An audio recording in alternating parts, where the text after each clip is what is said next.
Right, a huge welcome for the first time to author John Heyman with The Falsification of History and What Was the Real Truth Behind the Sinking of RMS Titanic in 1912. Taking us back 100 years to the famous Titanic disaster, which hit an iceberg and sank, right? Well, maybe it did. John covers inconsistencies with the official tale. Dear me, not that one again. Famous names in the finance world: Rothschilds, Rockefeller, JP Morgan, and possibly a business venture that didn't work out, culminating in the loss of Morgan's no-claims bonus, possibly paid for with innocent lives. And an official story that stubbornly sticks to the unfortunate accident theory, case closed. But how well does it stand up to independent scrutiny? Let's find out. Please welcome John Heyman.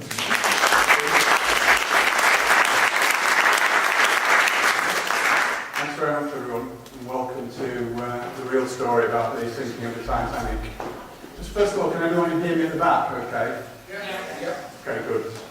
Right, what I'm going to tell you tonight is quite a complex little tale, or quite a complex large tale. So what I've tried to do, I've put together a PowerPoint presentation that hopefully tries to simplify it. You must bear in mind that there are 2 or even 3 strands running concurrently through the whole story. And of necessity, I do tend to skip from one to the other and back again. And I try to make it make sense, but please bear with me if there's bits that you don't follow, because like I said, it is quite complex, but it does all come together at the end. So hopefully bear with me. And the other thing to bear in mind is that I'm not a professional speaker. I'm a writer and author, so if you're all expecting Ian R. Crane, then you have to all get your money back now.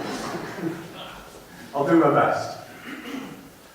Okay, so off we go. We all know what that ship is, and we've had it thrust at us almost from being this high. This story has been part of our folklore for as long as anybody can remember in living memory. So we all know what that ship is, or do we? That's actually not the Titanic. It's identical twin sister, the Olympic.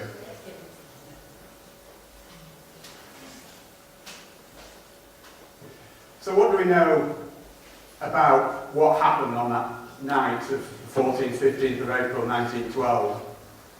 Not an awful lot, really. Although we hear so much about it, everyone thinks that they know the story. Well, trust me, you don't. And this is what we're coming to now. We know for sure that a very large ship sank in the early hours of the 15th of April. And we know that there were more than 1,500 lives lost, and that 700 survivors were rescued by another ship, the Carpathia. But once you said that, you said everything. Everything else is really up for question, seriously. And I'm going to show you how that is the case. So let's start by having a fresh look at some of the facts. Moving swiftly onwards. Yeah, so to come up with the story that I've come up with, obviously it wasn't all my work, but there's a lot of my own research gone into this, and a lot of the stuff in there is stuff that is unique to me. So where did I get it from? Well, this is where I got my information from. I looked at the transcripts of both inquiries. There were 2 inquiries about the Titanic disaster. One was the American inquiry, one was the British. Looked at both of those. I looked at Howland and Wolff public records. Howland and Wolff was the shipyard that built the ships. Okay, various other sources, libraries, internet, blah, blah, blah. And the one thing that really struck me about it all was that there were so many unanswered questions and anomalies with the official story that made me just think that, hang on a minute, let's have a closer look at this. So what does the official story consist of? It's basically all those things. Can we all read that at the back? Is it large enough? Yes. Yeah, okay. So at the risk of just standing here and reading the slides, it's basically all propaganda from the White Star Line. Dozens and dozens of eyewitness accounts, hardly any of which agree with each other. Contemporary newspaper reports, which I'm sure some of you are aware of this phenomenon. Whenever there's a disaster that's not as it appears, the first reports that come out you never see them again, a lot of them, because they change the official story as time goes on, and some of the reports contradict the new official story, so you never get that.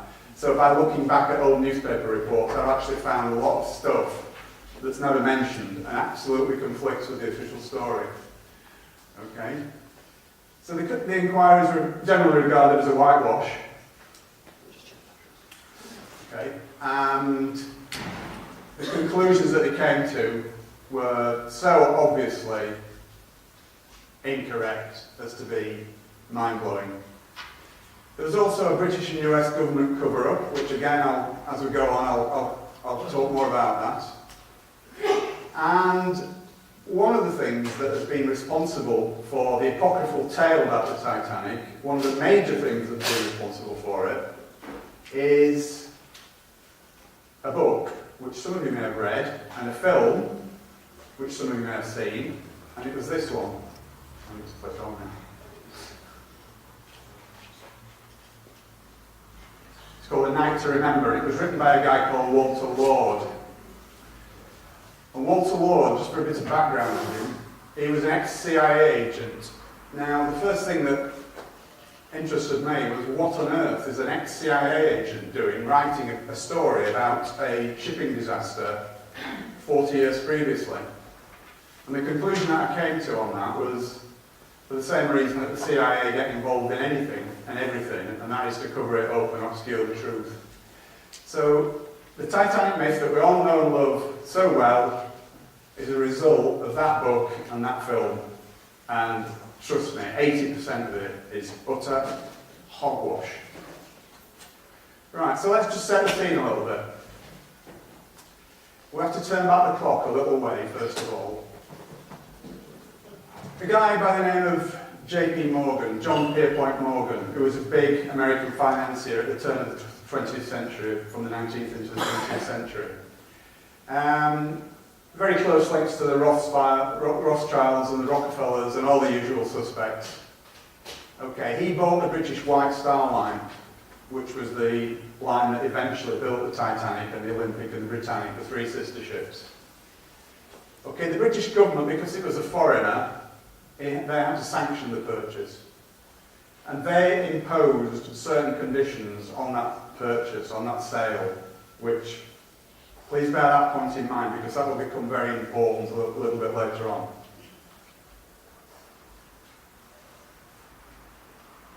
Okay, there's Mr. Morgan himself. What a nice man.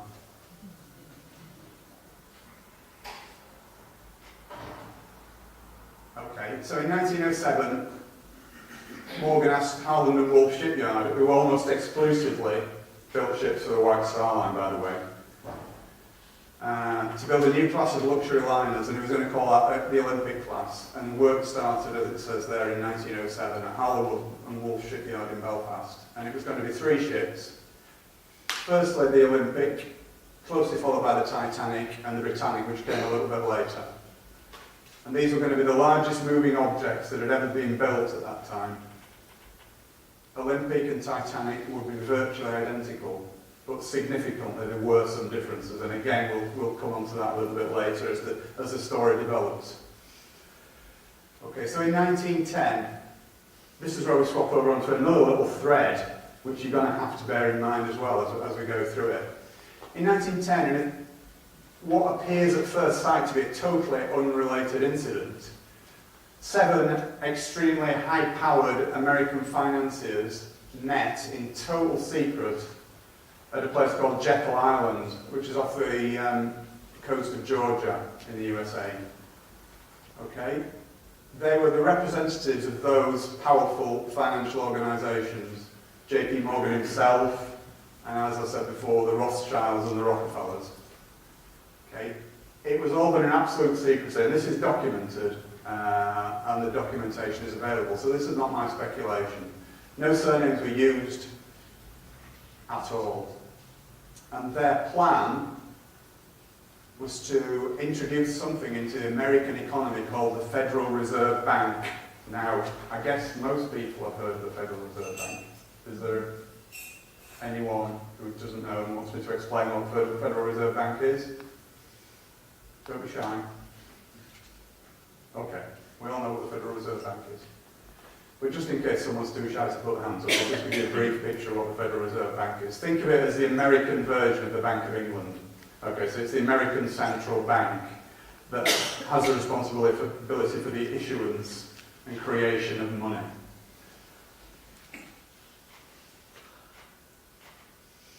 Okay, now, the reason for the secrecy was that there was some powerful opposition to this plan.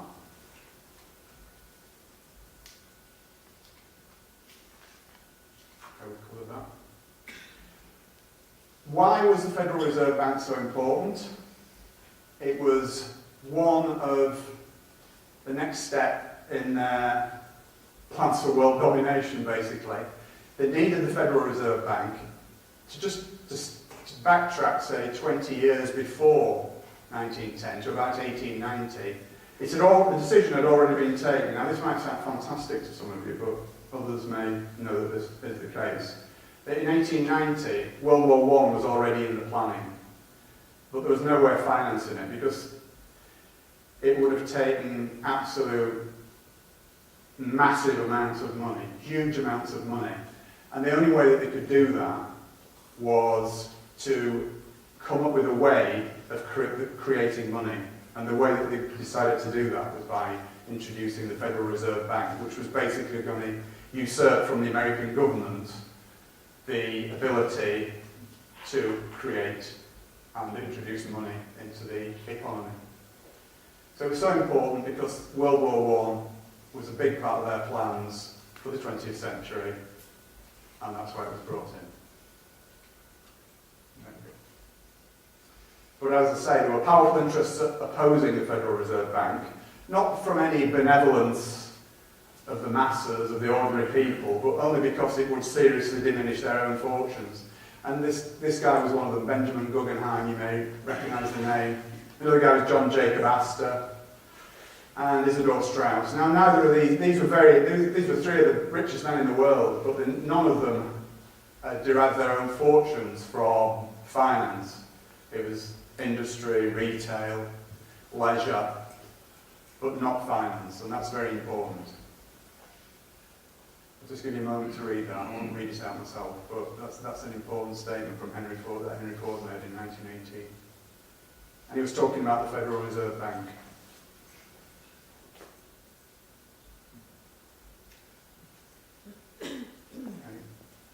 And a little bit more recently, a gentleman by the name of Benjamin Fulford, who some of you may have heard of, came out with that statement,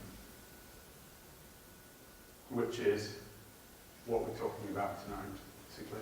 Part of what we're talking about tonight. Okay, so why were these powerful guys opposed to the Federal Reserve? Because, as I said, they knew that the Federal Reserve would undermine their own personal fortunes because they weren't going to be involved in it, basically. So it wasn't through any benevolence that they were opposing it. It was purely selfish reasons. So let's get that up front straight away. The reason that it would impact on their own personal fortunes was because when you introduce a way of creating money into the system that is not done by the government and it's done by private interests, every note that comes into circulation, and this is true of our country today even, has a portion of interest attached to it, which is owed to the bankers, right? So the Bank of England produces money, and it's not the government that asks the Bank of England to do it. The Bank of England does it as a private corporation, and the government has to pay interest to the Bank of England, believe it or not. And that is the reason for the national debt, nothing else.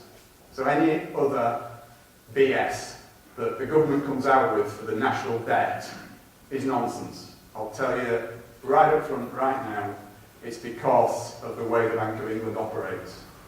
So, and that causes extreme inflation. We all know that throughout our lifetimes, how much prices have gone up, how much wages have gone up, maybe not in the same proportion, but things just constantly go up. And the reason for that is not the rubbish that we're told by the media and the government, it's because the interest has to be paid to the bankers, and that's the only reason for inflation. Okay, so extreme inflation will be very dangerous to these guys who oppose the Federal Reserve, and it could even have destroyed their fortunes, so that's why they're opposed to it.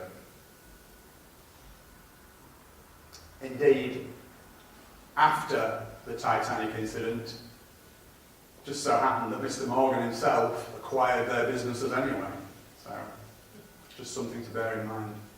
Okay. Morgan was also the largest shareholder in IMM, which is International Mercantile Marine, which were owners of the Californian. And for those of you who know the Titanic story, you know that the Californian was the ship that got blamed, or the captain of the ship that got blamed for the Titanic disaster. Okay, so Morgan was involved in that too. And the reason for that will become apparent as well. Okay, and IMM also owned the Lusitania, which, as it rightly says, that's another story for another time, but believe me, that isn't all it seemed as well. Okay, let's just look at the general situation surrounding Atlantic crossings in the 19th century. After all, in 1912, the 19th century had only finished 12 years previously. But it was mainly immigrants going to America. And basically, the ship owners didn't care. They were just worthless lives, these people, you know, just poor people. So they overloaded the ships, they overinsured the ships, insurance scams were absolutely rife. They didn't care. Okay, and it was also an industry that was noted for fraudulent practices. So, moving on apace. The first of the ships off the production line was the Olympic, which was, to all intents and purposes, identical to Titanic, and that was launched early 1911 and had its maiden voyage on the 14th of June that same year. Now, Olympic was not immune to little disasters itself. It had quite a few, shall we say, mishaps. On its maiden voyage, it almost sunk an American tug.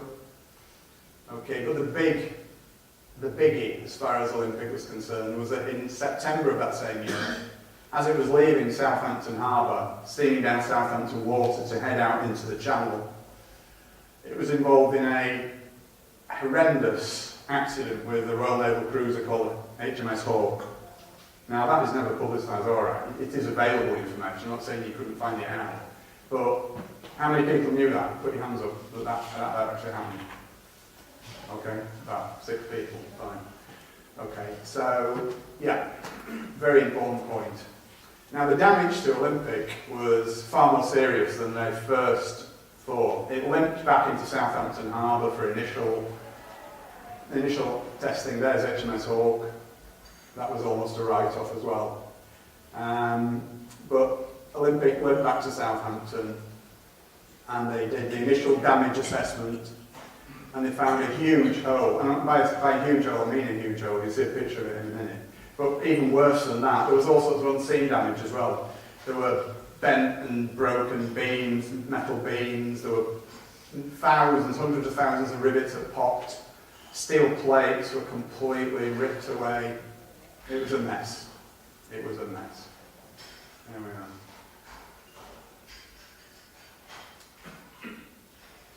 And that was the main bit of the damage, but it stretched. It had an impact down almost 1/3 of the ship.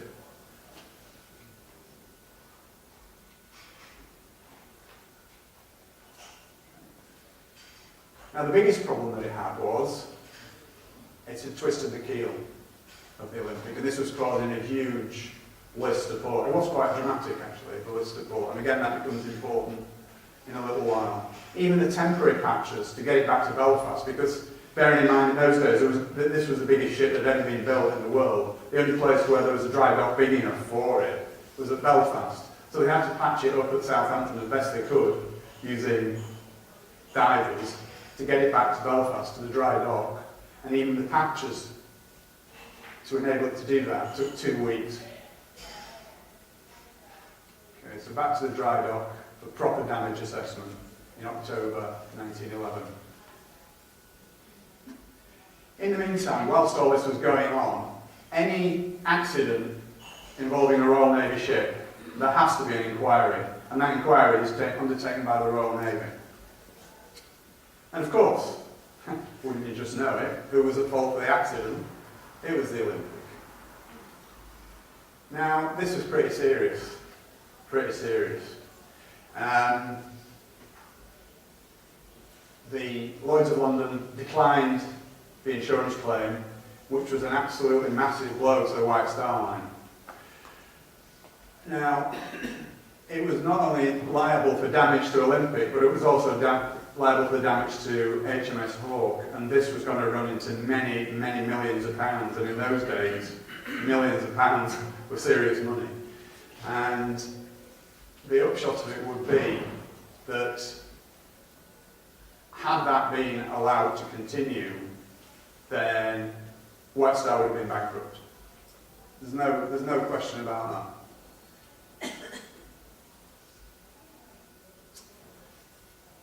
But I believe that the conclusion that the White Star Line came to was that the Olympic was absolutely irreparable because of the twisted keel, mainly. I don't know any of you seafaring people, but a twisted keel on a ship is pretty serious.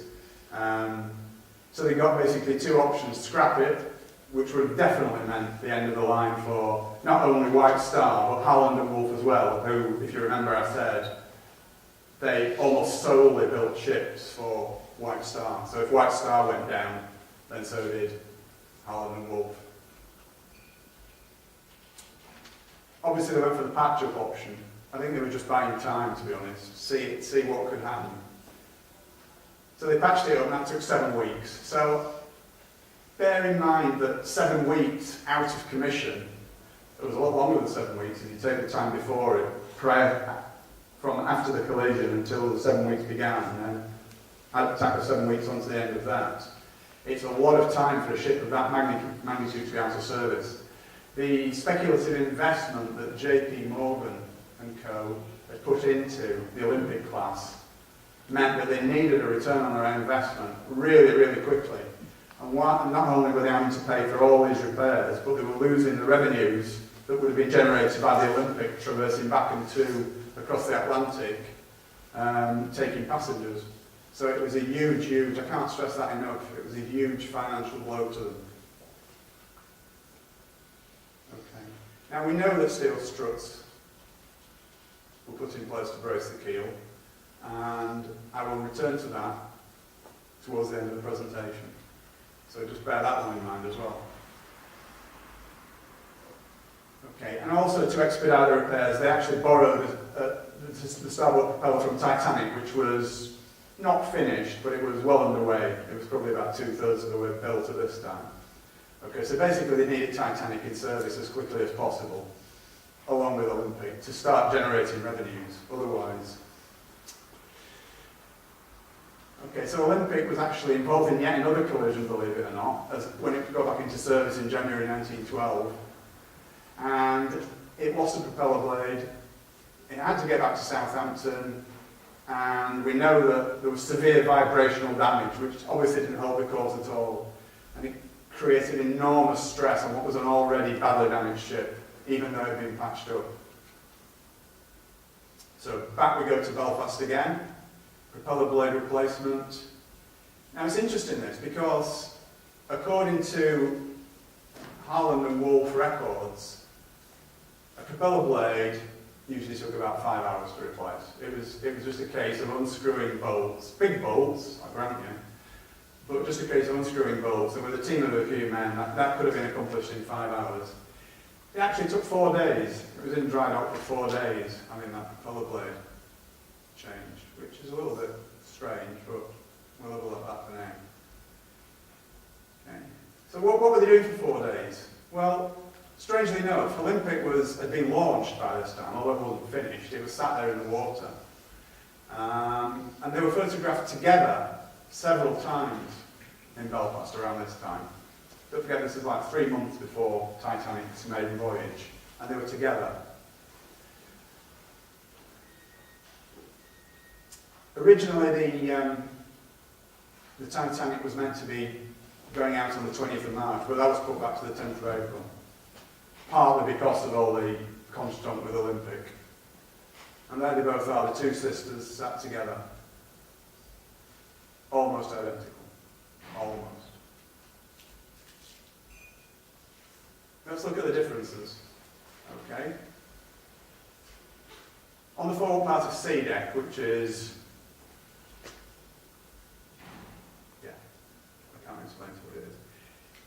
Olympic had 16 portholes, unevenly spaced, and Titanic only had 14. So if you see pictures of the two together, it's easy to tell which one's which. Okay. And on the after part of the E-deck, Olympic's was open, and they decided to enclose Titanic, for whatever reason, best known to themselves.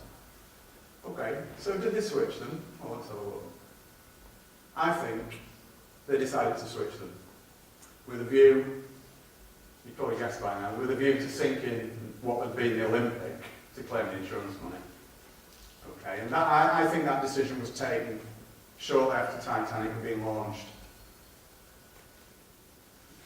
Okay. It wasn't as that big a job. In those days of non-mass communications, there weren't hundreds of photographs, there weren't TV programmes about them, there weren't news broadcasts about them. It would have been quite simple to do. They took a hand-picked group over one weekend, and there is apocryphal evidence for this, that there are urban legends existing amongst the White Star, amongst the Harland and Wolff, the descendants of the Harland and Wolff workers from that time, that said that they'd been passed down from grandfather to father to son, that this had gone on. And that was bribery and threats to families, that if anybody said what was really happening in that shipyard over that weekend, then they'd probably never work again, and that could have been a death sentence in those days. No such thing as social security. Never work again. And as I say, it would have been a reasonably simple procedure. Okay. Only minor changes. They put carpets down in Titanic, which they never planned to do, and the reason they did that, I think, was to cover the scratched liner from what had been originally Olympic. They need to change the nameplates, they need to change the life belts, they need to change the lifeboats. And there's Titanic when it was launched with the 14 portholes on sea deck. And there's Titanic on its maiden voyage with 16 portholes. Draw your own conclusions from that. Okay. So what other evidence do we have? Okay. There are photos showing 16 portholes, one of which you've just seen by magic. Olympic was open to the public prior to its maiden voyage, and incidentally, does anyone not find it strange, all the fuss and hoo-ha there was over Titanic's maiden voyage? And yet Olympic didn't get that. Why would that be? Olympic was the first one off the production line. Surely that should have been reserved for, as I say, the first one off the production line, not the second one. But again, we'll come back to that.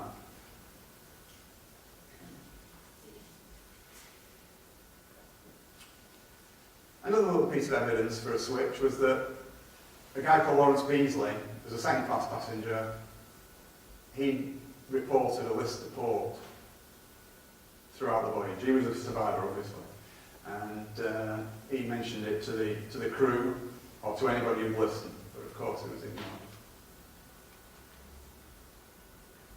Now this is interesting as well, the sea trials. Olympics was a full day on the open sea, which is what the Board of Trade, who controlled these things at that time, that's what they demanded, any big new liner entering service. It was a proper, comprehensive trial with Board of Trade inspectors crawling all over it. And that's exactly what happened for Olympic. Titanic, a couple of hours on Belfast Lock, no speed tests, no lifeboat tests. And also, when Titanic docked at Southampton, having left Belfast earlier, ready for its maiden voyage, only 2 firemen and stokers signed up for the voyage. Now, this again leads me on to something else that is extremely important. Lots and lots of people said, lots and lots of crew members who were constantly looking for work and constantly out of work, said they would never sail on her again, or that class of ship again. And it's also important to note, this is another thing that never ever gets mentioned, but during that time of Titanic's maiden voyage, there was actually a massive countrywide coal strike going on. And there were no ships leaving the UK for America, or for anywhere for that matter, because coal was impossible to get. So there were thousands and thousands of ship workers, stokers, waiters, stewards, you name it, thousands of them were out of work because they only signed on for one voyage at a time. No matter which line they worked for, they only signed on for one voyage at a time. So as soon as they docked back in the country again after they'd been away, they were out of work until they could find the next ship to sail on. Now there were thousands of them laying idle because of this coal strike, and none of them signed on. Why would that be?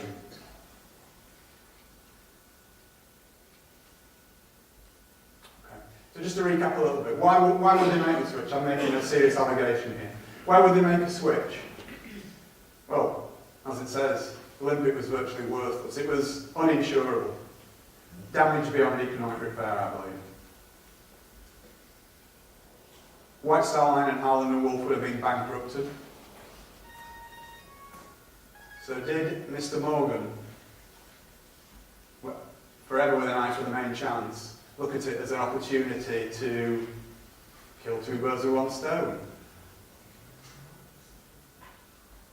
Because now this leads us back to the other thread, which is the Federal Reserve again. We have the opponents of the Federal Reserve, Messrs. Guggenheim, Astor and Strauss. It would have been far too dangerous to just bump them off in separate accidents. It would have just been so obvious. Who would suspect that in the aftermath of a shipping disaster of that magnitude that these people have been murdered? If they were murdered, of course. So, back to JP Morgan's kill two birds with one stone. Not only was he going to sink the Olympic disguised as a Titanic and claim his insurance money, he was also going to get rid of these guys who could have made life very, very difficult for him and his oppos and their plans for world domination. Okay. Let's take a little look at Edward Smith, the captain of Titanic, who had also been the captain of Olympic on his maiden voyage as well. And he switched to Titanic for its maiden voyage. Captain Smith is generally regarded as being a hero. In all the apocryphal tales that you read about Titanic, Captain Smith, the hero that went down with his ship. He had an appalling safety record. He was generally known as a braggart and a show-off, and he used to take great delight in throwing these huge liners around as though they were ducks in a bath, basically. He had more than several serious accidents in his career. I'll just highlight a few. You know, 3 in the Olympic for a kick-off. The Republic, the Germanic, the Coptic, the Majestic. The crew were killed, and that was well covered up actually, that one. So again, I dug that out, but I only had one source for that. There's no other mention of it anywhere, the fact that crew were killed in the Majestic's accident. So he was not the guy that he's portrayed to be, shall we say. Okay, so I believe what happened was, Bruce Ismay, who was the owner of White Star Line, no, he wasn't the owner, I beg your pardon, he was the managing director of the White Star Line. He was brought into Ismay's confidence, and Ismay used his record, his appalling track record as a lever, and virtually twisted Smith's arm to carry out this conspiracy that they'd all planned. Okay. They were told that the Californian would be standing by. This is the ship of whose captain actually got the blame for the Titanic disaster from the two inquirers. Okay, and basically he had to comply, but in doing so he insisted on choosing his own crew. And again, this is something that's quite interesting because it's a known documented fact, and this hasn't been covered up, this is quite true. The fact that just before the Titanic's maiden voyage, all the senior officers were swapped around. They brought in a new one and all the others went down a notch, which they weren't very happy about. But that did actually happen. Smith chose his own crew for that. There you go. Pecking order of his existing officers was affected. Now, there are several puzzling facts about this. Again, as I've already alluded to, despite the coal strike that was going on, they still had difficulty finding crew. What did these people know, these thousands out of work? There was all sorts of rumours going around amongst the crew members of all the different ships. That there's not all was well with Titanic. Chief Officer Wilde, who was the guy immediately below Captain Smith in the pecking order, he actually wrote a letter to his sister just before Titanic embarked from Southampton. And in that letter he said, "I still don't like this ship. Still don't like this ship." It was the first time he'd been on it, allegedly. Olympics maiden voyage had been absolutely fully subscribed. Titanic was just over half full. First class passengers wanting to transfer to Titanic, when they found that it was actually going to make the voyage even despite the coal strike, they only offered them second class cabins, and I believe that was done to put them off, because if Titanic had been full, and given the fact that they knew that they were going to sink the thing, they wouldn't have been able to save as many lives as they thought they were going to be able to. So I believe that was the reason for that. Okay? And even more, just before it embarked, 50 first-class passengers cancelled their reservations. These were friends and colleagues of J.P. Morgan. This is all documented. J.P. Morgan just didn't turn up. He was supposed to be on the maiden voyage. He wasn't on it. And he actually rang from France and ordered some priceless bronzes that he was going to transport back to his home in America and had them removed from the ship at the last minute. He said that he was ill. That's why he couldn't make the voyage. But he was seen 2 days later, in perfect health, at a French seaside resort with his mistress. And Florence Ismay, the wife of Bruce Ismay, the managing director of the White Star Line, she was originally going on the voyage with her husband, but again at the last minute she cancelled. She said that she was ill, but she was seen later that week in Ireland with her family on a touring holiday.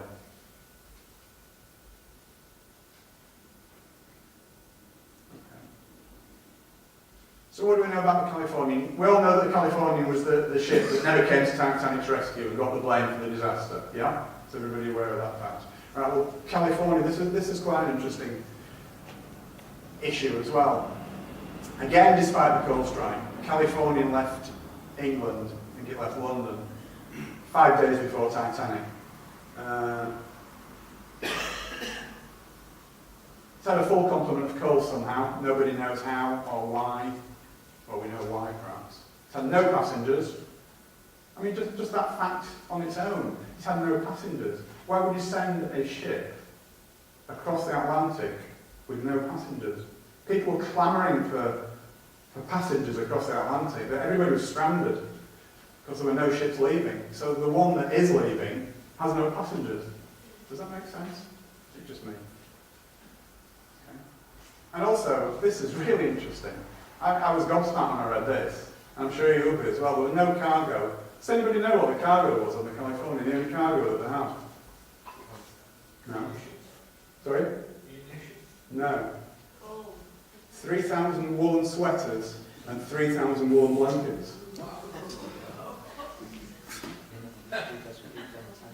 Exactly.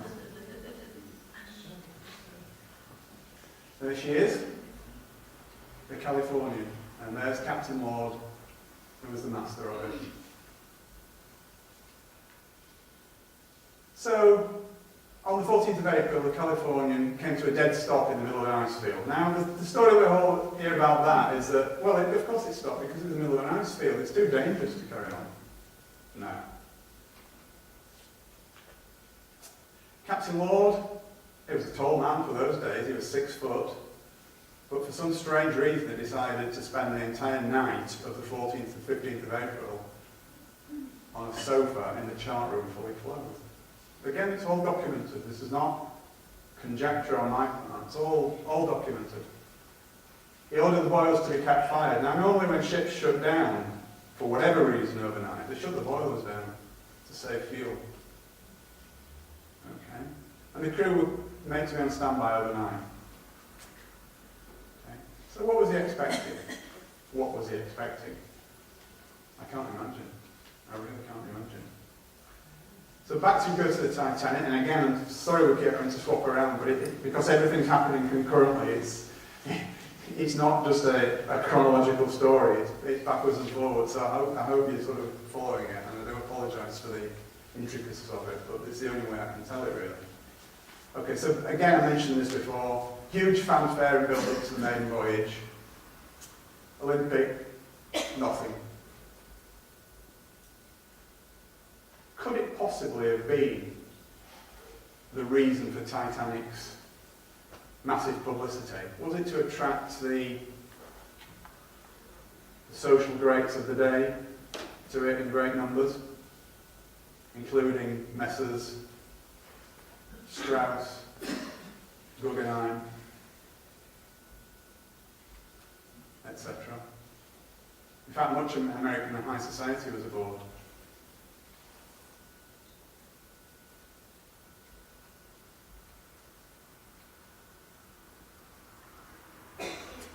Okay, so let's move on now to Titanic, the maiden voyage. She set off from Southampton on the 10th of April. She called it Cherbourg in France, and then she called it Queenstown Island, which is now called Cove Island, and then set off across the Atlantic. And late on the evening of the 14th of April, we know that the Titanic received 6 messages from the Californian, 3 of which were warnings of icebergs, which is fair enough, but 3 were personally addressed to Captain Smith from Captain Lord. Now, we never found out what it actually said in those messages, but I would love to. I really would. And one of the things that so we do know what it said in one of them. It was a precise location of where California had stopped for the night. And why would it do that? Well, I mean, just think about that. With the benefit of hindsight, if you like, on what we now know about what was going on. Why would he tell him exactly where California had stopped for the night? What was the point of that? They weren't even part of the same shipping line.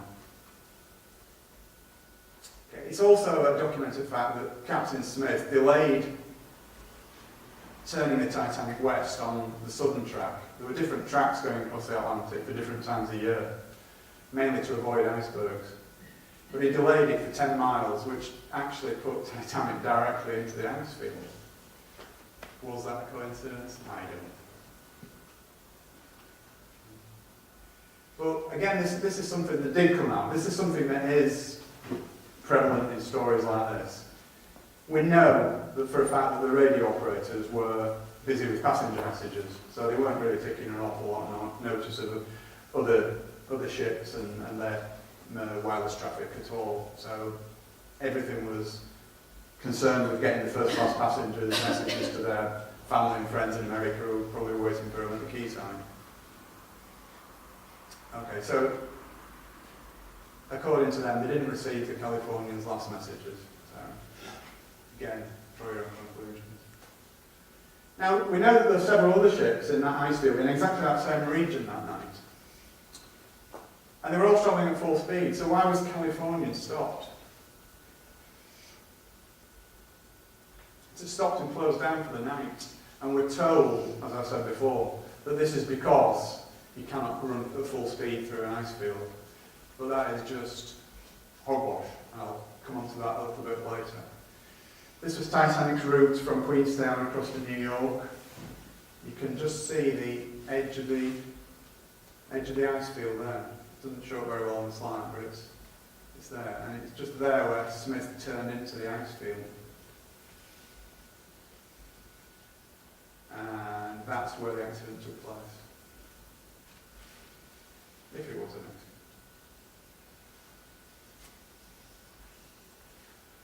accident. Okay, so get to the actual incident itself.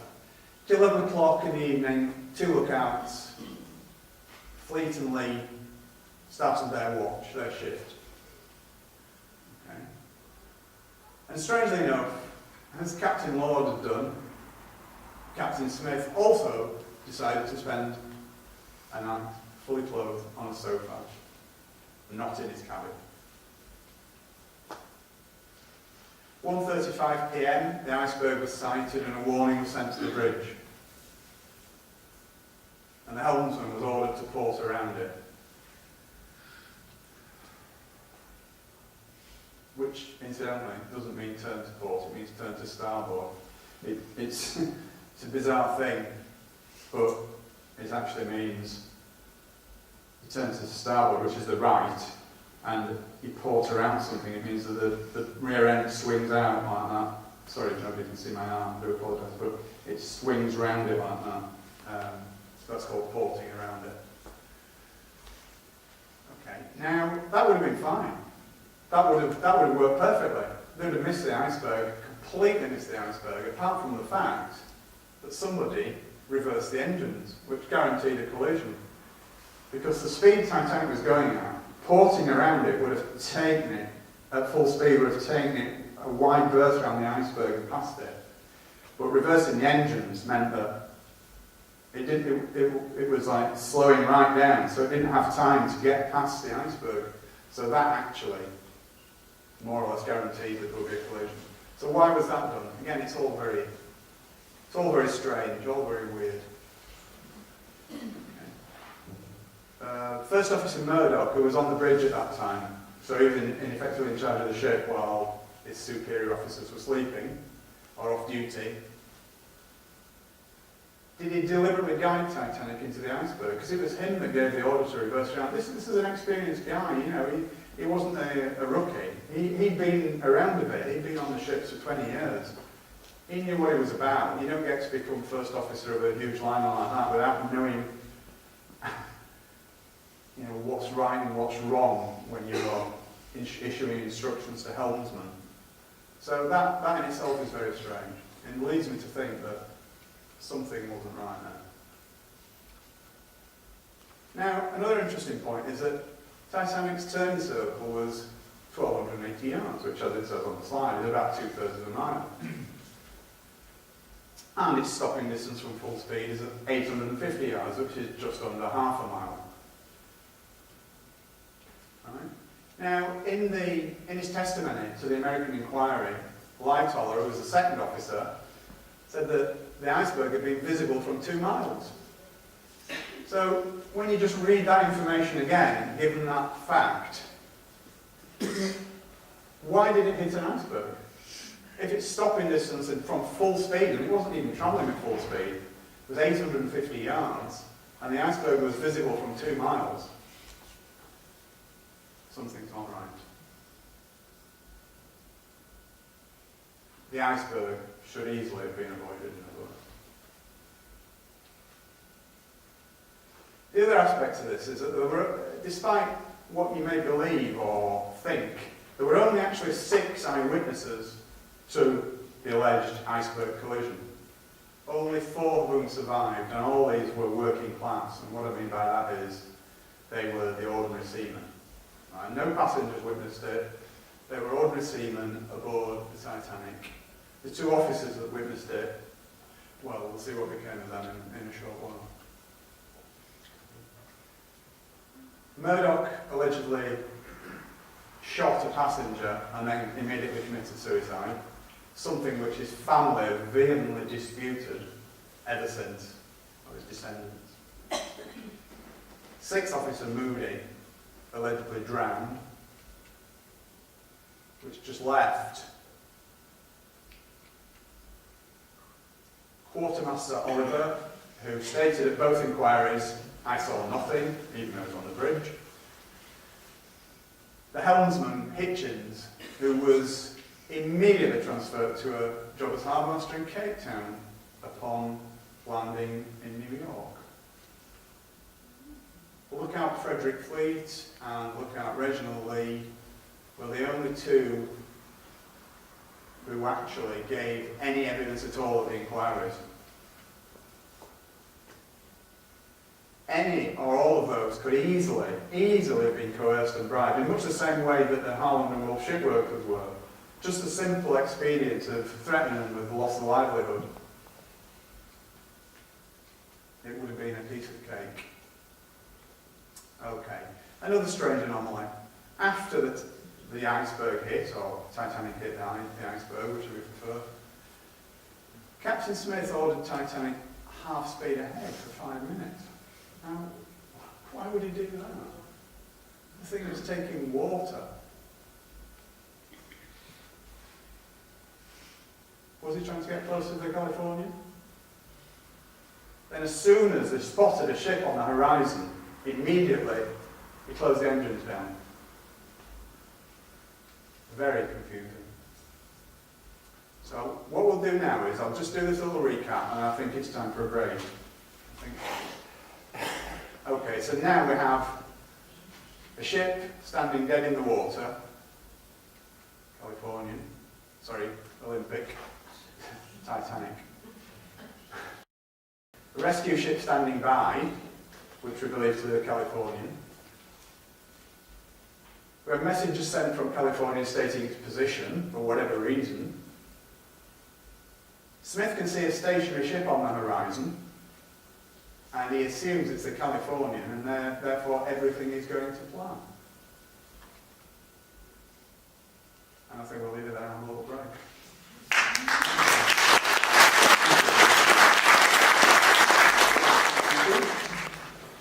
Right, where were we? Let's go back a sec. We'll just give you a couple of seconds to read that. That's where we were. Okay, so the bottom line is Smith sees a stationary ship, and he assumes it's the Californian, and everything's going to plan. So, the rockets are launched.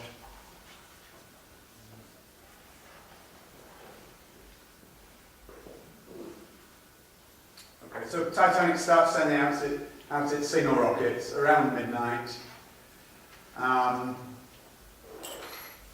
The signals were seen by the Californian's crew,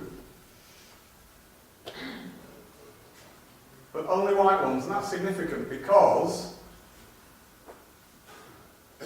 Captain Lord was heard to ask his senior officers more than once what the colour of the rockets, the ship that they could see on the horizon was sending up, and he was told white every time he asked, and he kept asking the same question over and over again. Was he expecting red or blue? Because Titanic actually sent red, white and blue signals up. So Lord actually did nothing because he kept being told that it was white signals only. So that begs the question really, were these white only rockets, were they from another ship?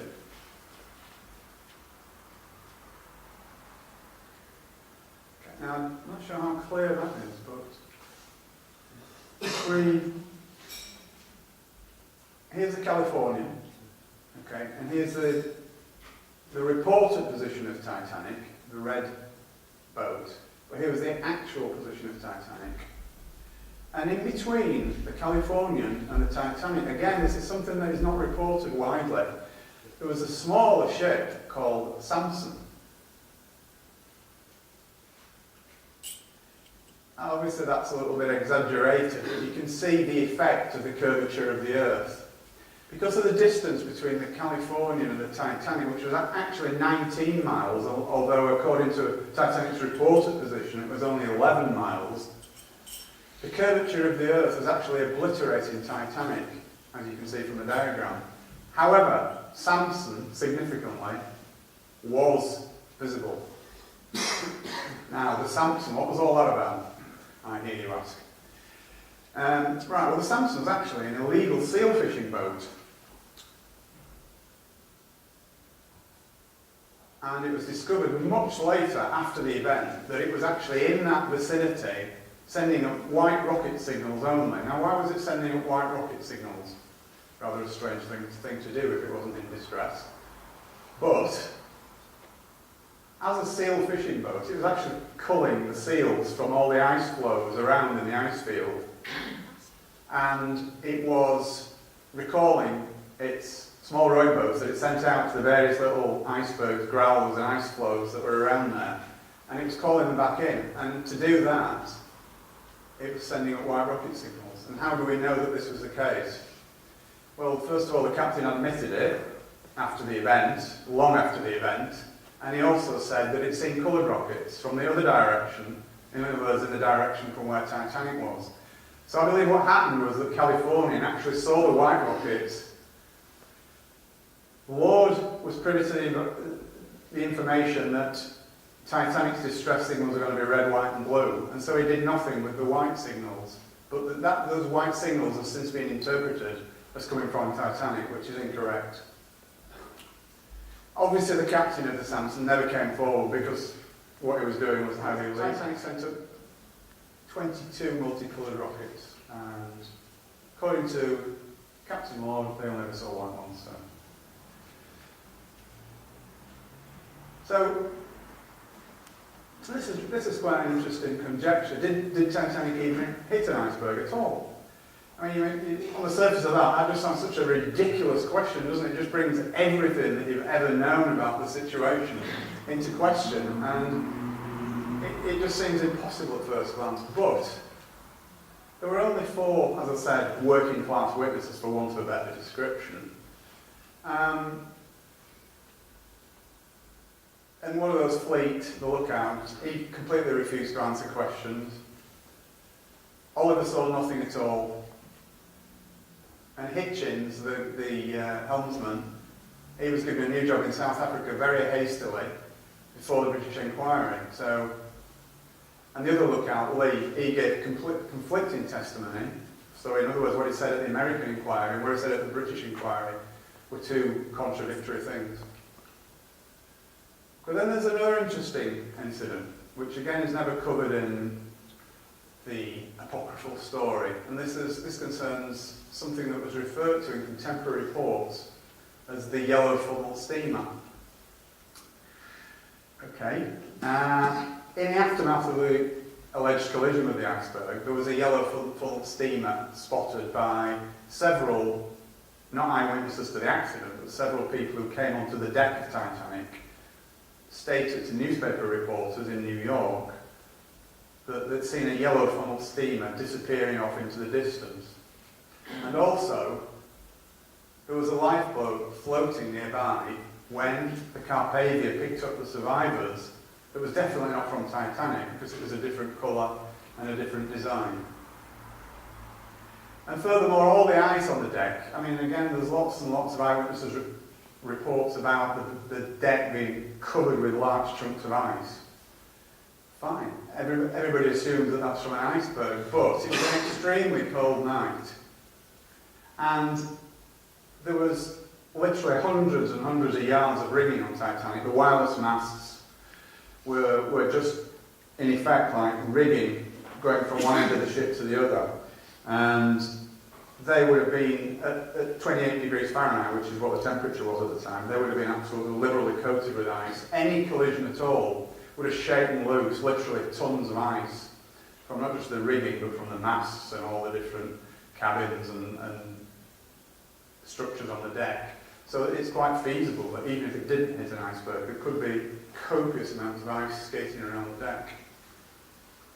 So was the yellow funnel steamer perchance an icebreaker that did the disastrous damage to Titanic?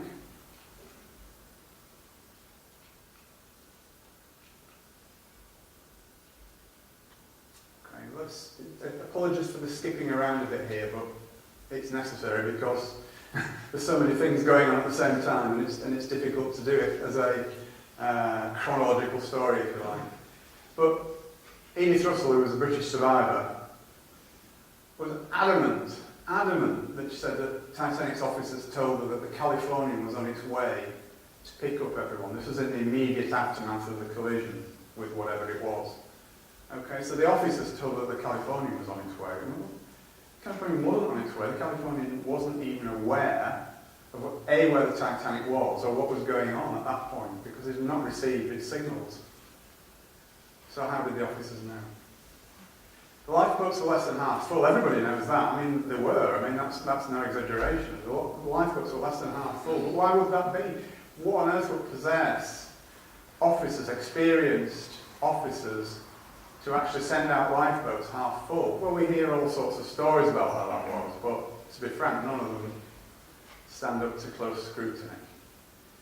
I believe that the reason that the lifeboats were sent out half full was that Captain Smith knew that the California was standing by, and he ordered the lifeboats sent out half full. He thought the California was closing on the Titanic, so the lifeboats were sent out with the intention of bringing them back again to ferry everybody else off as well. So it was an expedient at that time. Get as many people on board as you can on these lifeboats. Doesn't matter if they're not all full, because they'll be coming back very soon. Because the Californian is steaming towards us, closing the gap. So it doesn't really matter. Meanwhile, Lord was still waiting for his coloured rockets, and the Californian was just sat there doing nothing. And eventually, it actually dawned on Smith and the rest of the senior crew that the Californian wasn't coming, and by that time it was too late. Okay, around 5:30 in the morning, Lord actually discovered that the Titanic had sunk. They'd actually kicked the wireless back into action again, because the California's wireless had shut down at midnight. Don't ask me why, I don't know. It doesn't make sense, but it did. They got the wireless back on again at this time, and he found to his horror that the Titanic had already sunk. And he set off towards them at that point, but it was too far away to do anything. And at that same time, Carpathia was just actually reaching the lifeboats from Titanic that were all, by this time, tied together and floating along, being rowed along in convoy. Okay. All the lifeboat passengers were taken aboard Carpathia and given medical aid.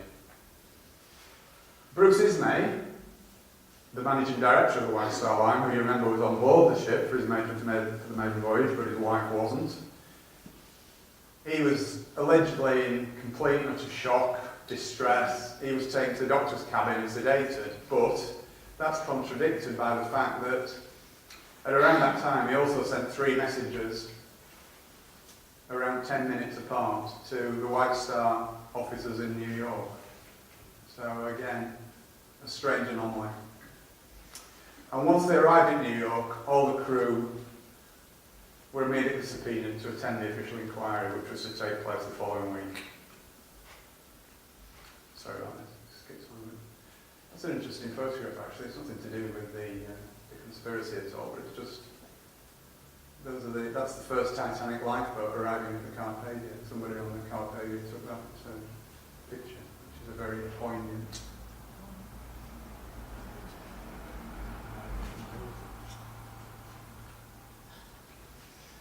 Let's move on to inquiries now, because again, these were generally regarded as being complete whitewashers, both of them. We'll cover the American one first. Incredibly, the witnesses that were called were restricted to only answering questions that they were asked without elaboration. So if they were asked a question, did such and such happen, they were allowed to say yes or no, but they weren't allowed to elaborate on that. Seems rather strange to me. Lightoller, the second officer, very evasive, almost as though he was working to a script. He was caught out lying time after time by the head of the inquiry. He actually claimed at one point that he was in the water for almost an hour, which is absolute abject nonsense. The water temperature was 28 to 30 degrees Fahrenheit, which means that in the water at that temperature, your life expectancy is around 4 minutes. And it's an interesting point that a lot of people, I'm sure, not you good people here tonight, but a lot of people think that everybody on Titanic, that was killed on Titanic, drowned. Well, no, they didn't. They froze to death. The ones in the water froze to death. They didn't drown. I guess some of them must have done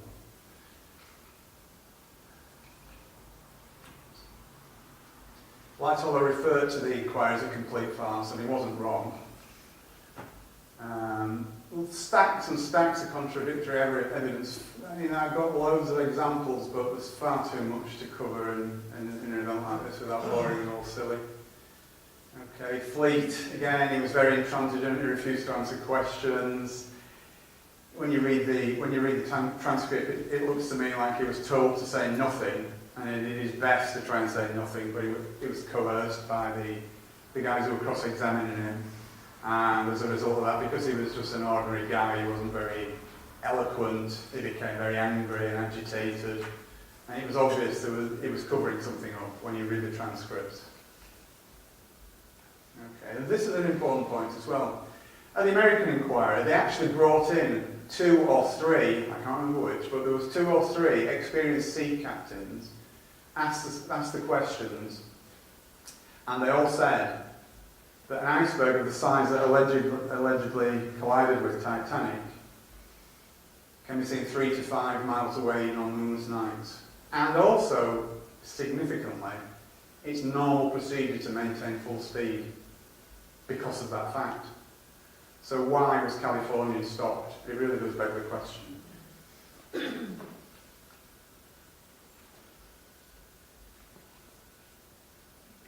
Okay, so a couple of weeks after the event, the surviving crew members docked at Plymouth Harbour in Devon, and they were immediately held against their will. They were kept in a holding pen, for want of a better word, overnight. There were 165, from memory, 168 perhaps, and they were all held against their will overnight, which is obviously illegal. They had no access to union representatives, and they were coerced to sign a document that they believed to be the Official Secrets Act. I think it's more than likely that they were threatened and bribed with the same old thing. Speak anything about what happened on that night, and you'll never work again. So moving on to the British inquiry. This was conducted under the auspices of the Board of Trade. The Board of Trade was the organisation that used to oversee anything that went on at sea. And it was the Board of Trade, for example, that set rules about the numbers of lifeboats that ships could carry. They did inspections of ships that were meant to be seaworthy, etc. So it was done under the auspices of the Board of Trade, chaired by a guy called Lord Mersey, who was an interesting character actually, because Lord Mersey had been wheeled in on several occasions before, where there was sort of dodgy circumstances about ships being sunk, strange accidents, insurance scams, and he'd been used by the British government on more than one occasion prior to the Titanic inquiry. So he was quite a colourful character as Lord Mersey. Okay, and it's interesting as well that the large loss of life was partly obviously, not wholly because of the conspiracy, but partly due to the inadequate Board of Trade lifeboat regulations, which said that they only needed to carry enough lifeboats for half the passengers in effect. So it was extremely unlikely that any inquiry conducted by that Board of Trade would be anything approaching impartial, because it had to protect itself. Same old thing, isn't it? You know, we know the drill, we know the MO. And it was at the drill hall in London where the acoustics were so poor that neither spectators or press could accurately follow proceedings, so they couldn't really understand what was going on. And again, I believe it was all part of the same whitewash.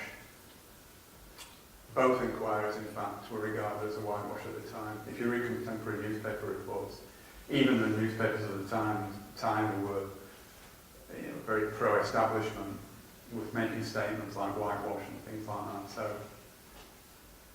and interesting as well, Harold Sanderson, who was one of the directors of the White Star Line at the time, under his cross-examination, he referred to the Titanic as the Olympic all the time. On at least 12 occasions I counted in his testimony, he called the Titanic the Olympic, which might be just an accident. But and there's Lord Mersey, a pillar of the establishment, and that's an actual photograph of the inquiry at the drill hall at the time. Okay, so yeah, it was a whitewash. The British inquiry found that Captain Smith wasn't to blame. The lookouts weren't to blame. The design and construction of Titanic wasn't to blame. The officers and crew of Titanic weren't to blame. The White Star Line wasn't to blame. It was Captain Lord's fault. Obvious, really, isn't it? So poor old Lord has escaped sure he was in on the plot. It was a bit rich to actually pin the entire blame on him. And unfortunately, that's what history has done. History tells us that Captain Lord was the villain of the piece. Okay, Mersey deliberately steered the evidence that way. Anything that was said that pushed the blame in any other direction, he shouted it down, he changed the subject, he moved them on. Yeah, ignored or shouted down any other version.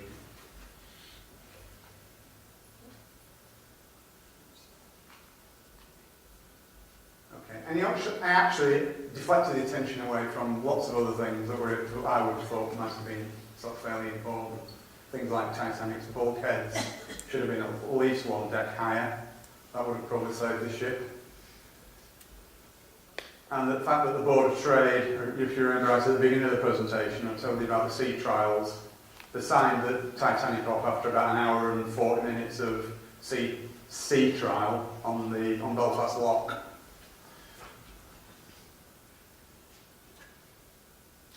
Okay, now where did the British government fit into all this, do you think? Because none of this could have been expedited without the collusion of the government. Now, why would the government want to do that? What would be the motive for the government to do something like that? Okay, let's have a look at that. Okay, so it couldn't have happened without their collusion. There's no doubt about that. Interesting that there would have been absolutely massive political repercussions if White Star and Hallam and Wolff had been bankrupted. For a start, there would have been 25 to 30,000 people out to work in Belfast at the shipyard. And when you take into account all the dependent industries, that figure would have risen much, much higher. Okay, the Liberal government who were in at the time, under Asquith, would probably have not been re-elected. But more importantly than any of that, obviously important, but not as important as, if you remember, again, cast your mind back to the beginning of the presentation, I said that Morgan came to an agreement with the British government, which he had to do in order to take over the White Star Line in 1903. Okay, so in taking over the White Star Line, he agreed that any White Star Line ship at all could be requisitioned as troop carriers in the event of war. And given the fact that we know that World War I was already the plans for World War I were already well advanced, you have to trust me on that, it is true. This was extremely important. If Morgan had not had this agreement, he could have just taken ships away. Even if the White Star Line had gone bankrupt, he would have been able to take away the assets from the company, which would have been the ships, and the government would have lost their troop ships. Which is what it says on the next slide, basically. As a major creditor, Morgan would have been perfectly entitled to exercise his rights to seize those assets, the ships, and the government would have had no troop ships. So the government therefore fixed the inquiries, in my humble opinion, in collusion with the US government, which did the same at their side of the pond. As we know, they all work together anyway, don't they? Okay, and then, well, not least of all this, there was an element of insurance scam involved as well. It cost 2.5 million in money at that time to build, which is, it's near like 200 million now, but it was 2.5 million it cost. The damaged Olympic would have been insurable for much, much less if it had ever managed to sail more than halfway across the Atlantic again. And it was a fact that White Star Line normally insured its ships for about 75% of the value. So even if Olympic, sorry about that. So even if Olympic had been, even if they'd been able to claim insurance on the Olympic, it would have been around 1.8 million. Okay, I'll say the Olympic, Titanic, we'll take you through which one it is. In fact, the insurance on the Titanic was up the week before the main voyage to £3.2 million. which was a nice little killing for Morgan. Okay, now we're getting towards the end now, you'll be pleased to hear. But this is very, very interesting. Okay, as we all know, the wreck was discovered in, I think it was actually 1985, that's incorrect. I think it was discovered in 85 by Robert Ballard and a French underwater diving team. Obviously, we've all seen pictures of the wreck under the sea, and it's in extremely poor condition. Obviously after 100 years on the seabed, it would be, wouldn't it? That's not a surprising statement at all. Now, it's interesting that the grey undercoat was only used on Olympic. Titanic's was black undercoat. Okay. But another interesting point is that there's a picture that was taken inside the Titanic on the seabed of the marble fireplace in Ismay's cabin, and it exactly matches the marble fireplace in Ismay's cabin on the Olympic. Now, we all know that marbling, there's no two pieces of marble that look exactly alike, but trust me, these two pieces of marble look about as alike as it's possible to get two pieces of marble to look. And the starboard propeller on the Titanic at the bottom of the sea is clearly stamped 401, and I'll show you a picture of that in a moment. And what's significant of that, you may ask? Well, if you remember, when the Olympic was back in for repairs, they pinched one of the Titanic's propellers. Now, Titanic's build number was 401. So, if the propeller had been swapped, and the propeller at the bottom of the sea says 401 on it, draw your own conclusions from that. And importantly, when Ballard examined the wreck in detail, he had with him a set of blueprints of the Titanic. And he was really puzzled because in the wreck it is full of longitudinal steel braces on the keel, which are not in the original blueprint. Now, if you remember, I said that when the Olympic was repaired, it had steel braces put on the keel. That's the previous slide, but I'm just emphasising the steel struts to brace the keel, which was one of the repairs that were made. Remember that these braces did not appear on Titanic's blueprint. Okay, so there's a picture of Olympic at her launch, grey undercoat. Titanic's launch, black undercoat. I don't know what's got in there, but it's quite interesting anyway. But if you there's, you should say C, you can't count them from here, I do appreciate it, but that is Olympic, photographed in Southampton in 1929, and it's got Titanic's 14 portholes. So there you go. Now, 29. It was scrapped in 37, I think, or 38 maybe. Okay, so let's examine the wreck a little bit now. I'm nearly there now, I promise. Okay, so again, it's not a very clear picture, but if you look at these, where the paint has run here, you can clearly see the grey undercoat peeking through. And we know that there's only Olympic that has grey undercoat. So that's an interesting little point. And there's the 401 stamped on the propeller. It's not that clear on this picture, but you can just about make it 401. Olympics build number was 400. So again, I'll make the point because it's important that propeller was swapped. Titanic's build number was 401, so that should have said 400 on it. Had it been the Titanic. Now, the other interesting point that I wanted to make was that it was White Star Line policy to rivet the names of its ships onto the hull. It didn't engrave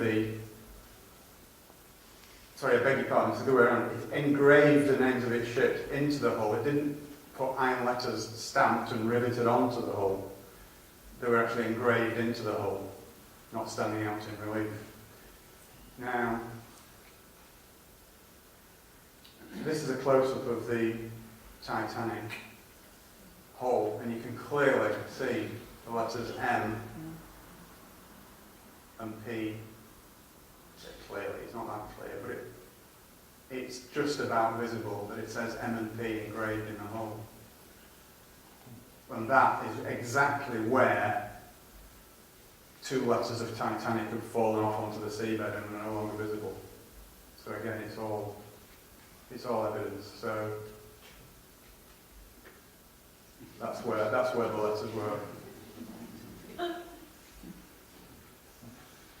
So we're nearly there now. What became of these people? What happened to them all? All the major players in this little conspiracy of mine. They all died on board Titanic, but significantly, and I believe this is significant, none of the contemporary reports, none of them even attempted to escape, as far as we know, which I find a little bit strange. At least one of them should have. But nobody ever saw them. Nobody saw them afterwards. They all sort of died quietly and just disappeared. What became of the Olympic, or the Titanic, whichever one you believe it is? It successfully plied its trade across the Atlantic for another 25 years or so. What happened to the insurance claim? Well, Lloyd's of London immediately paid out the full 3.2 million, and that, just by coincidence, secured the future of both White Star Line and Holland and Wolff. And also what became of the plans for the setting up of the huge scam that was the Federal Reserve Bank. Well, the Federal Reserve Bill was passed without serious opposition. You'll all be absolutely gobsmacked to hear. On the 23rd of December 1913, when 9/10 of Congress had gone home for the Christmas holidays, it was introduced early that afternoon, and it was about that thick apparently. So no one had had time to even read it, let alone digest its implications. Okay. And as I sort of mentioned earlier on, it's the beginning of the American national debt, just like the British national debt began with the Bank of England in 1694. The American national debt started in 1913 and currently stands at 16 trillion. Now, trillions a millions for the purpose of this. They're just mind-boggling numbers, and it'll never be paid back, ever. It's impossible. So basically, we're all in debt, or they are in debt, and their descendants as far into the future as you can possibly imagine, forever. And that debt is increasing. And more importantly, the Federal Reserve Bank enabled the bankers to fund World War I, which is what they've been aiming on doing for the previous 20 years. Obviously World War I started the following year. So, that's it.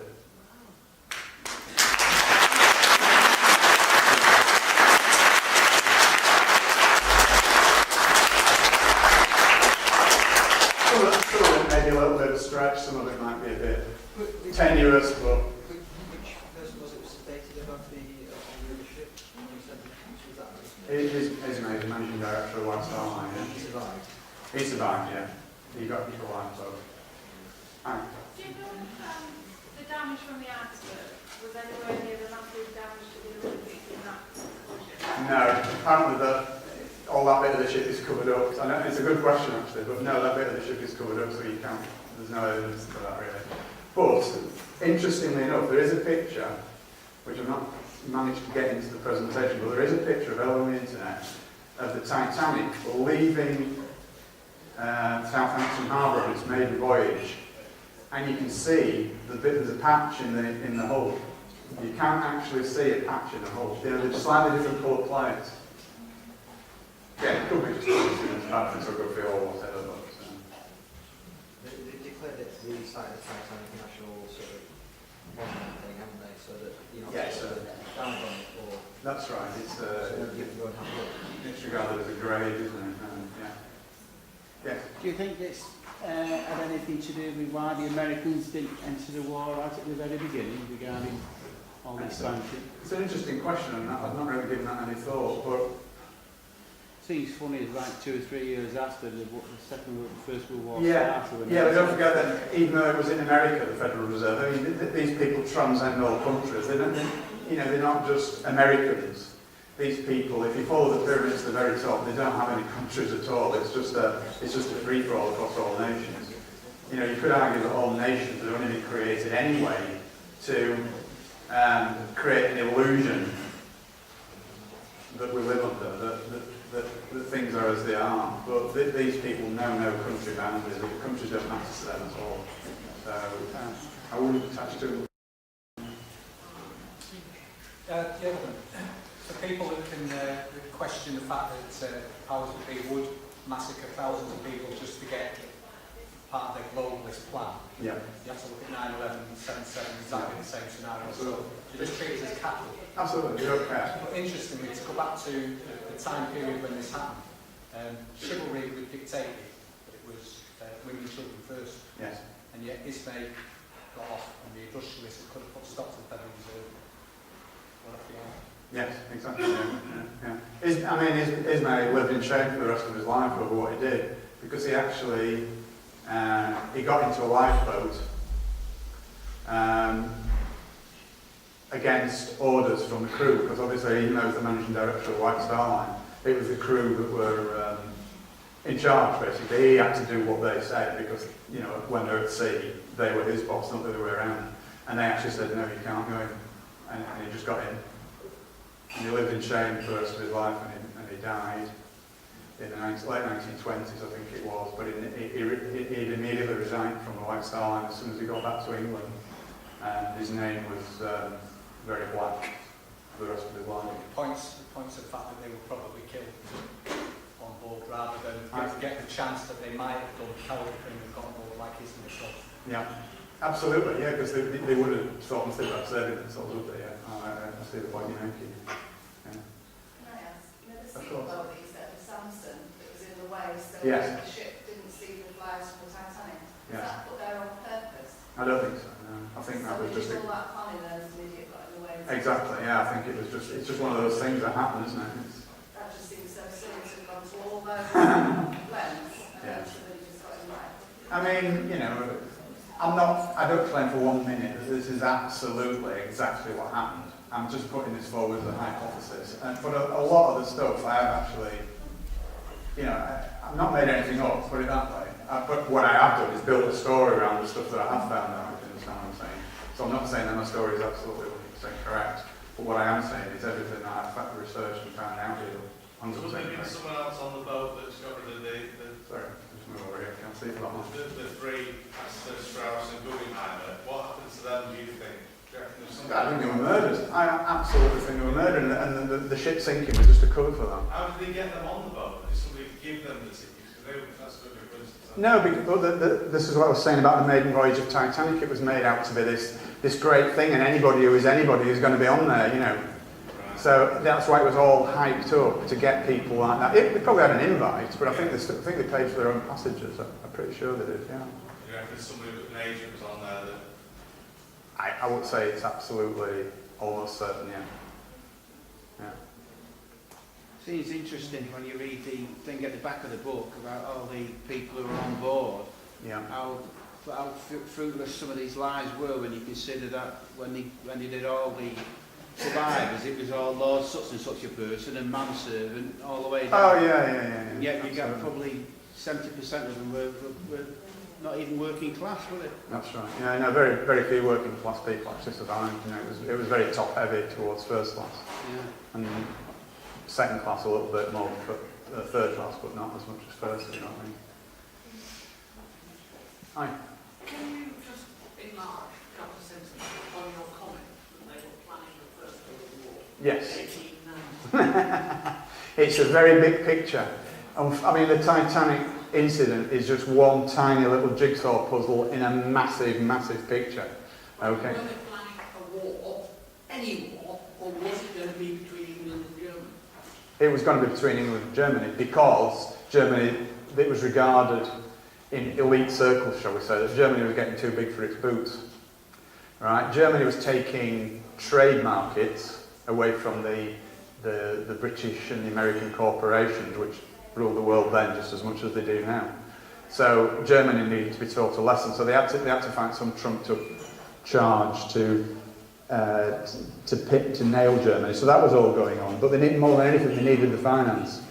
And the way that the final nail in the final piece in the jigsaw puzzle of World War I was the Federal Reserve scam, because within months they generated enough money because they could just print it to actually carry that out. But they've been wanting that all along. And it's, I mean, the whole history of the 20th century I find extremely interesting, because although all the stuff happened that you hear about, it certainly wasn't for the reasons that you hear about. You know, World War I was designed to end as it did so that World War II could happen, and which is exactly what happened, because at the end of World War I, Germany had such horrific reparations to pay. They didn't finish paying it till 2009, by the way. Did you know that? World War I reparations.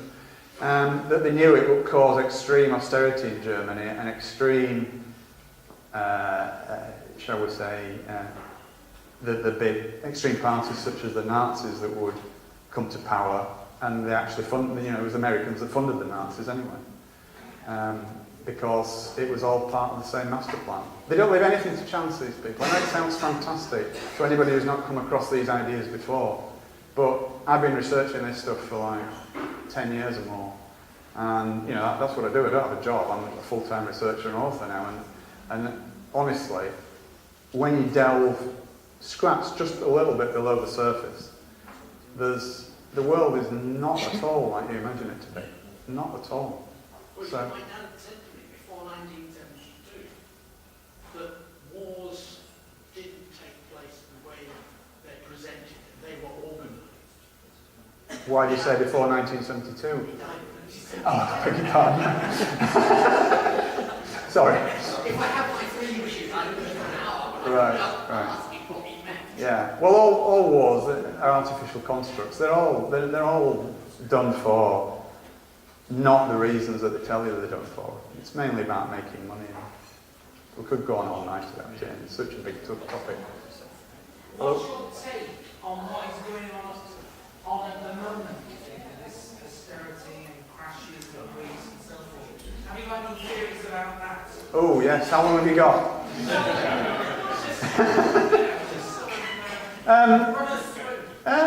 Well, again, it's only my view. I wouldn't suggest to speak for everyone, but you know, it's all part of the same thing. It's about control of populations. I mean, when you think about it, you know, let's just take the Greek situation and the Spanish situation as an example. You know, who does Greece owe all this money to? Owes it to the EU? Who does Spain owe it all to? Owes it all to the EU. Every nation is in debt to the EU or to other countries in the EU. Why not just say, all right, well, that debt pays off that debt pays off that debt. It's all artificial constructs. They do it to keep us all in a state of fear and poverty, because that's the only way they can control us. That's the only way 10,000 people can control 7 billion people. And it's all part of that bigger picture. And again, it's not the sort of thing that you can just address in a 2-minute soundbite, if you know what I mean. It's a much bigger picture, and there's a lot more to it. I mean, it's just staggering in its complexities. You can't put it all down to the central banking cartel. Yeah, it's them that I don't know if you heard what he said, but he said that you can put it all down to the central banking cartel, and exactly, and that's what the Federal Reserve was about. Everything is down to them. These people own the earth, yeah? They own the earth, they own governments, they own corporations. If you follow any pyramid to the top in society, they're there. And they control all governments, everything. They're all puppets dancing to the tune of these people, these bankers who own the earth. I know it's a difficult concept to get your head around if you've never sort of encountered anything like that before, but you know, it is the case. Yes, sir. Well, that banking scam's all bluff because they create money out of nothing. And absolutely. It's the prerogative of the country to produce its own money. That's self-evident. Absolutely. And they ought to just call the bluff. Well, if the British government, or if any government, created its own money, we wouldn't have a national debt. There wouldn't be a national debt. Well, it doesn't have to borrow money. Exactly. You have to bank it as well. Absolutely, absolutely. Well, the Japanese are supposed to be borrowing 700 million Japanese to build a nuclear power station. Yeah. Well, if we accept that, they'll owe 700 million worth of Britain. But if the government that created 200 million to build a power station, that would contribute to the wealth of the nation, Yeah. and we get all the benefit and we own it. So this Japanese law investment that's we suppose it's going to Japan, it's just not stopping, it's just nothing. Yeah. They create out nothing, and it becomes money when we accept it as money. Yeah, exactly. Yeah. So we just produce our own money. It's just another tiny little strand in the whole spider's web, is going on. Yeah, absolutely. So there was a story that it might have been sunk by a torpedo. Because you did mention another ship there.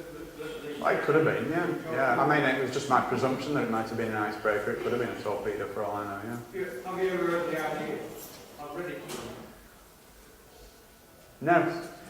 I mean, one thing I didn't mention in the presentation was, and perhaps I ought to, is that the actual hole in the side of Titanic was very strange. It was a very strange shape. Yeah, that's it. It was about that wide, and it was about 60 metres long. But the interesting thing about it was that it actually penetrated 1.6 metres into the ship. Now, how can a piece of ice do that? Have you ever seen a piece of ice that shape? That's 1.6 metres long and only that wide, and yet can break through steel. So what are you actually saying? Well, I'm saying I don't think it was ice that did it. So what do you think you actually I think it was an icebreaker. I'm guessing, to be fair. Oh yeah, I understand that. Yeah. But I suppose I'm more saying that it wasn't ice rather than what it actually was. John, I think you've done a fantastic job on a really complex subject. Thank you very much. Absolutely splendid. Thank you. Your name, ladies.